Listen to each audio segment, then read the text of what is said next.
Friends, welcome to another new video. তো আজকে সবাই তাকিয়েছিল যে সুপ্রিম কোর্টে কি হতে চলেছে।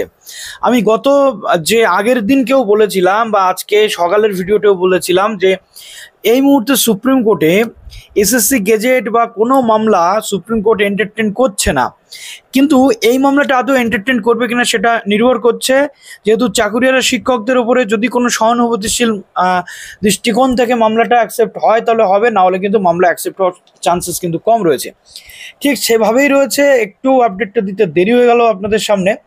প্রথমত সুপ্রিম কোর্ট অফ ইন্ডিয়াতে আজকে 14 নম্বর কোর্টের যে মামলাটার হিয়ারিং ছিল, সেই মামলাটা ছিল দুটো মামলার হিয়ারিং ছিল। একটা হচ্ছে 22 লাখ ওএমআর প্রকাশ, আর 2 নম্বর হচ্ছে যেটা ছিল সেটা হলো যে গেজেটটা বেআইনি, সেই গেজেট এর বিরুদ্ধে, অর্থাৎ গেজেটটা যাতে রিমুভ করা হয় তার জন্য আবেদন।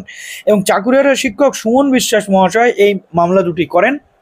অবশেষে যেটা তথ্য উঠে আসছে সেটা হলো সুপ্রিম কোর্ট অফ ইন্ডিয়ার পক্ষ থেকে যেটা একদম সরাসরি বলে দেওয়া হলো যে সুপ্রিম কোর্ট আর কোনোভাবেই স্কুল সার্ভিস কমিশন রিলেটেড এই যে সমস্ত মামলাগুলো, সেই মামলাগুলো এখন কিন্তু কোনো রকম আর হস্তক্ষেপ সুপ্রিম কোর্টের পক্ষ থেকে করা হবে না। অর্থাৎ যেমন পরীক্ষার পদ্ধতি চলছে সেই অনুযায়ী পরীক্ষার পদ্ধতি চলবে, কোনো রকম তাতে কিন্তু বাধা সুপ্রিম কোর্ট দিতে চায় না। অর্থাৎ আজকের যে মামলা দুটো ছিল সেই মামলা দুটো কিন্তু ডিসমিসড হয়ে গেছে, সেই মামলার কিন্তু আর কোনো গ্রাউন্ড এই মুহূর্তে নেই। ওকে, তো আমরা যেটা মোটামুটি দেখছিলাম যে এই মামলা হচ্ছে ওই মামলা হচ্ছে, কি হতে চলেছে। আপাতত কিন্তু সুপ্রিম কোর্টে এসএসসি রিলেটেড কোনো মামলা টিকবে বলে আমার অন্তত মনে হচ্ছে না। তার কারণ অনগোয়িং প্রসেসে হস্তক্ষেপ সুপ্রিম কোর্ট করতে চাইছে না।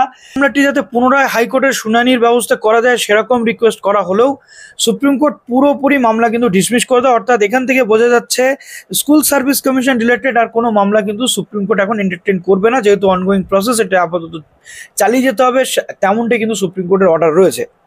তাই 7 এবং 14 তারিখ ধরে তোমাদের যে পরীক্ষা রয়েছে আপাতত সেই অনুযায়ী তোমাদের এগিয়ে চলতে হবে। কদিন রয়েছে মোটামুটি, সেই টাইমটাকে তোমাদের কিন্তু কাজে লাগাতে হবে। তো চলো ভিডিওটা এখানে শেষ করলাম। ভালো থেকো সবাই, বেস্ট অফ লাক।